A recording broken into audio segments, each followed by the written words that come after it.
Hello friends, मैं advocate Praful Vora आप सभी का अपने इस यूट्यूब चैनल पर स्वागत करता हूं। दोस्तों, जैसा कि आप सभी को पता है कि बैंक्स जो हैं वो एक एक करके अपनी जो पॉलिसी गाइडलाइन है वो जारी कर रही है रिगार्डिंग जो लोन बोरोवर्स हैं उनको जो सेकंड वेव से जो इफ़ेक्टेड हैं उनको रिलीफ देने के लिए। तो बैंक्स ने वन टाइम रीस्ट्रक्चरिंग की जो पॉलिसी है वो अपनी रिस्पेक्टिव वेबसाइट्स के ऊपर पोस्ट कर दी है और साथ में कुछ बैंक्स ने जो एप्लीकेशन फॉर्म हैं जो कि रीस्ट्रक्चरिंग के लिए हमें सबमिट करना है बैंक में, वो भी अपनी अपनी रिस्पेक्टिव वेबसाइट्स के ऊपर उन्होंने डाला है। दोस्तों, जैसा कि मैंने आपको अपने पिछले वीडियो में भी बताया था कि बैंक्स जो हैं वो जो रीस्ट्रक्चरिंग करेंगे, वन टाइम रीस्ट्रक्चरिंग करेंगे, वो केस टू केस बेसिस के ऊपर करेंगे। दोस्तों, इसके अंदर दो इम्पॉर्टेंट चीज़ें हैं। वो ये है कि जो अकाउंट है लोन बॉर्वर का वो 31 मार्च 2021 को स्टैंडर्ड होना चाहिए, वो अकाउंट एनपीए नहीं होना चाहिए इसके लिए एलिजिबल होने के लिए। दूसरा, जिन्होंने ऑलरेडी रेजोल्यूशन 1 लिया था वो लोग रेजोल्यूशन 2 में एलिजिबल नहीं हैं। रेजोल्यूशन 2 के अंदर मॉनिटोरियम और रीशेड्यूलिंग की दोनों की ऑप्शंस हैं और 2 साल तक की ऑप्शंस अवेलेबल हैं। और जो लोग रेजोल्यूशन 1 के अंदर बेनिफिट ऑलरेडी ले चुके हैं वो लोग सिर्फ और सिर्फ बैलेंस पीरियड के लिए एलिजिबल रहेंगे, जैसे कि रेजोल्यूशन 2 में 2 साल तक का मॉनिटोरियम या फिर 2 साल तक की टेन्योर की रीशेड्यूलिंग कर रहे हैं और उन्होंने रेजोल्यूशन 1 में 6 महीने का मॉनिटोरियम या उन्होंने 1 साल का मॉनिटोरियम या फिर 1 साल की रीशेड्यूलिंग कराई हुई थी। तो ऐसे जो लोन बॉर्वर्स हैं उन लोन बॉर्वर्स को सिर्फ और सिर्फ बैलेंस पीरियड का ही बेनिफिट मिलेगा, यानी कि जिन्होंने 1 साल की रीशेड्यूलिंग करा ली है वो और एडिशनल रीशेड्यूलिंग करवा सकते हैं 1 साल के लिए। दोस्तों, जो ये वाली पॉलिसी अब आई है रेजोल्यूशन 2 के अंदर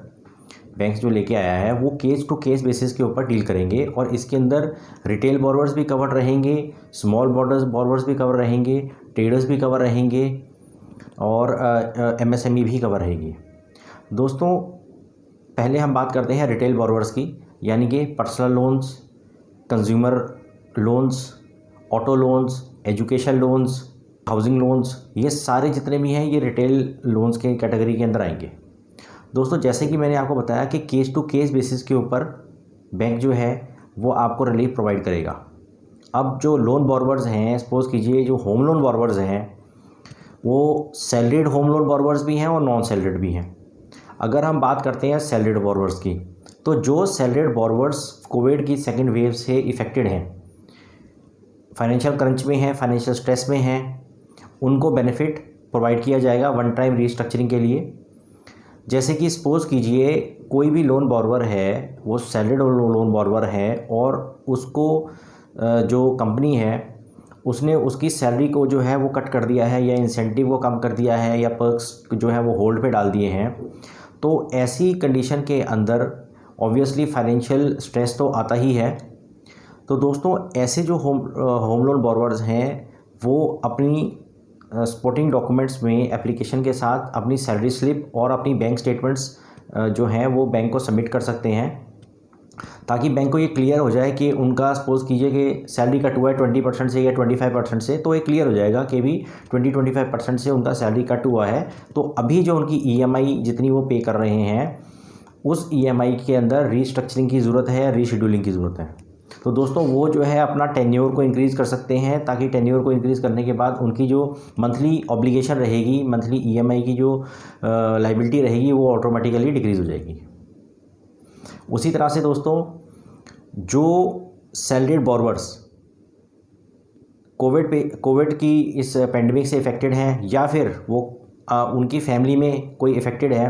तो ऑब्वियसली मेडिकल के जो हैवी बिल्स हैं उसकी एक बहुत बड़ी ऑब्लिगेशन और एक बहुत बड़ी लाइबिलिटी आती है। तो वो जो सैलरीड बॉर्वर्स हैं वो एप्लीकेशन के साथ मेडिकल के बिल्स भी एनक्लोज कर सकते हैं, अपने भी लगा सकते हैं और जो फैमिली मेम्बर्स के डिपेंडेंट्स के हैं वो भी लगा सकते हैं, वो भी एलिजिबल रहेंगे, क्योंकि मेडिकल एक्सपेंस जो है अपने आप में एक बहुत बड़ा एक्सपेंस रहा है कोविड पेंडेमिक की से जो पेशेंट्स इफेक्टेड रहे हैं। जो सैलरीड बॉर्वर्स हैं और किसी रीज़न की वजह से वो जॉबलेस हो गए हैं,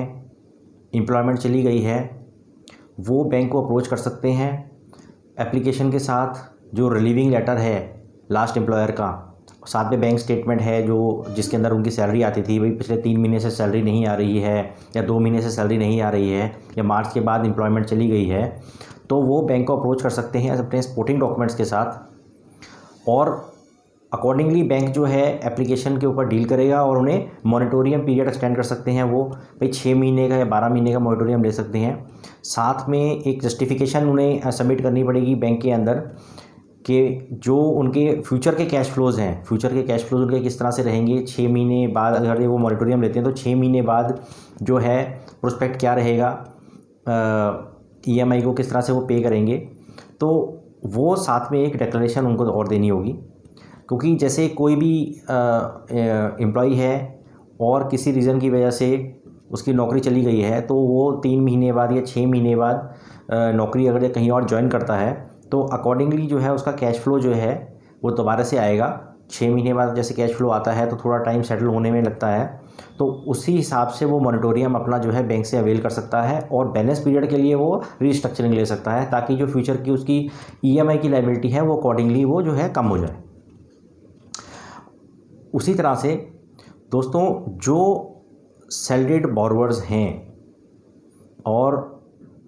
सैलरीड लोन बोरोवर्स के जो कि डायरेक्टली इफ़ेक्टेड हैं कोविड-19 से, इवन की जो बोरोवर्स जिनकी किसी रीज़न की वजह से, कोविड की वजह से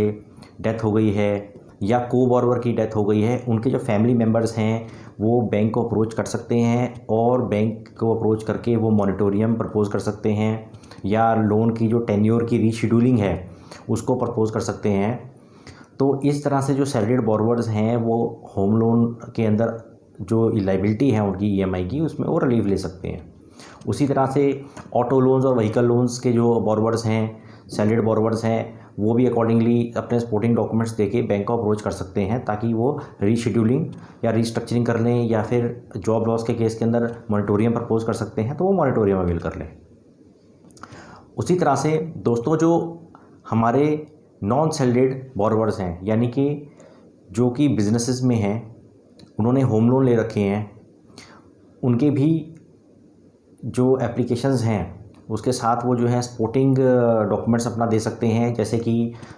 सेल की डिक्लाइन हुई है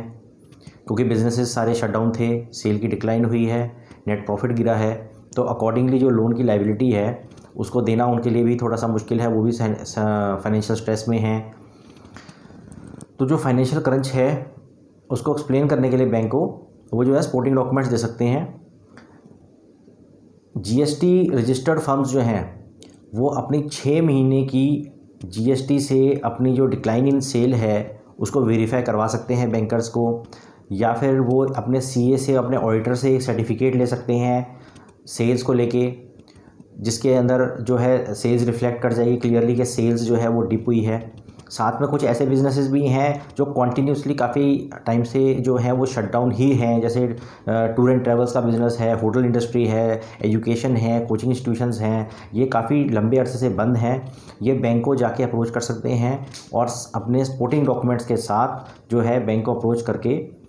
वो जो है अपना मॉनिटोरियम भी ले सकते हैं और वन टाइम रीस्ट्रक्चरिंग के अंदर वो जो है टेन्योर की रीशेड्यूलिंग भी करवा सकते हैं। दोस्तों जो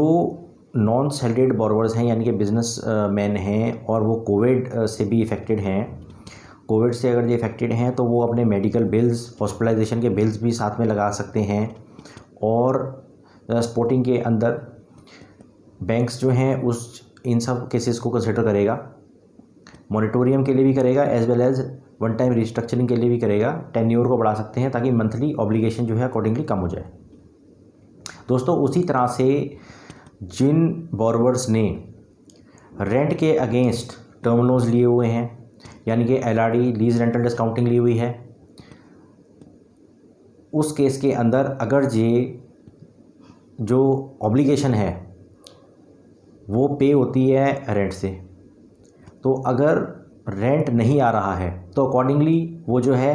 बैंक को अपनी बैंक स्टेटमेंट दे सकते हैं जिसके अंदर रेंट आता था और रेंट आना बंद हो गया है, तो उससे वो क्लैरिफाई हो जाएगा कि रेंट अभी जो है टेनेंट से नहीं आ पा रहा है due to COVID second wave, और फ्यूचर में 2 महीने बाद 3 महीने बाद रेंट जो है रेगुलरली स्टार्ट हो जाएगा। तो वो मॉनिटोरियम अकॉर्डिंगली अवेल कर सकते हैं, या फिर अपनी टेन्योर की जो है वो रीशेड्यूलिंग करवा सकते हैं। रीशेड्यूलिंग करवा के, जैसे जिसका 10 साल का है वो 12 साल करवा सकता है, 2 साल का एक्सटेंशन ले सकता है।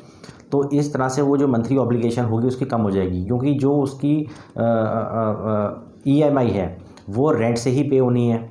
और रेंट आ नहीं रहा है। तो जब रेंट आ नहीं रहा है तो उससे जो है दिक्कत कहीं ना कहीं पर EMI को पे करने की रहेगी। वो मॉनिटोरियम अवेल कर ले, या फिर फ्यूचर में जो है वो अपना वन टाइम रिस्ट्रक्चरिंग के अंदर अपनी EMI को रीशेड्यूल करवा ले। दोस्तों, उसी तरह से जो एजुकेशन लोन के बोरोवर्स हैं, क्योंकि कॉलेजेस यूनिवर्सिटीज़ जो हैं काफ़ी लंबे अरसे से अभी क्लोज चल रही हैं, कोर्सेज़ जो हैं वो डिले हैं, कोर्सेज़ कंप्लीट नहीं हो पा रहे हैं, तो वो भी बैंक को अप्रोच कर सकते हैं, बैंक को इन्फॉर्म कर सकते हैं अकॉर्डिंगली कि कब तक जो है उनका फाइनल कोर्स एक्सपेक्टेड है कंप्लीट होने के लिए। क्योंकि जो कंडीशंस रहती हैं एजुकेशन लोन्स की वो भी यही रहती है कि कोर्स कंप्लीट होने के बाद 1 साल तक का मॉनिटोरियम बैंक्स एक्सटेंड करते हैं उनको, या फिर जॉब के बाद आफ्टर 6 मंथ्स उनको अपनी EMI पे करनी होती है। तो जो बोरोवर्स जिनके अभी एजुकेशन कंप्लीट नहीं हुई है, कोर्सेज कंप्लीट नहीं हुए हैं, वो भी ले सकते हैं बेनिफिट। वो बैंक को अप्रोच कर सकते हैं, अकॉर्डिंगली जो उनकी टेन्योर होगा उसकी रीशेड्यूलिंग हो जाएगी। अकॉर्डिंगली जो बोरोवर्स अपनी एजुकेशन लोन बोरोवर्स अपनी एजुकेशन कंप्लीट कर चुके हैं, 6 महीने पहले कंप्लीट हो गई है और अभी जॉब नहीं है, वो भी बैंक को अप्रोच करके अपने टेन्योर की रीशेड्यूलिंग करवा सकते हैं, और अकॉर्डिंगली जो है उनकी जो लोन की लायबिलिटी होगी वो एक्सटेंड हो जाएगी। मॉनिटोरियम पीरियड और ज़्यादा वो अवेल कर सकते हैं, क्योंकि कोर्स कंप्लीट होने के बाद 1 साल तक का मॉनिटोरियम रहता है, और अगर ये जॉब नहीं मिलती है तो वो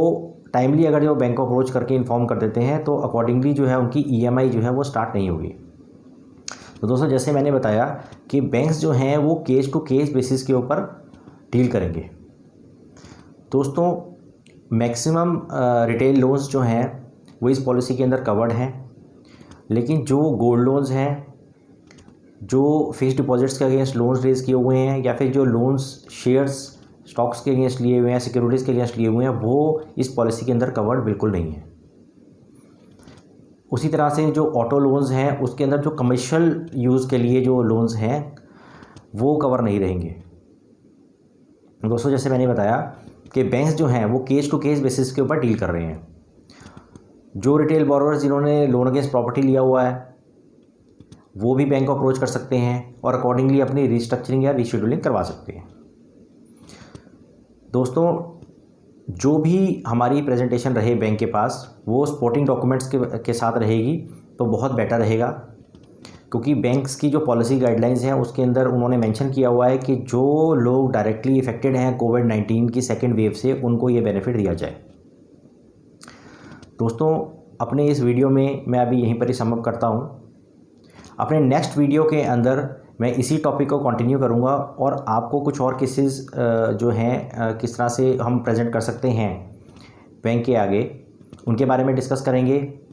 जिन लोन बोरोवर्स ने वर्किंग कैपिटल लिमिट्स ले रखी हैं, ओवरड्राफ्ट लिमिट्स ले रखी हैं,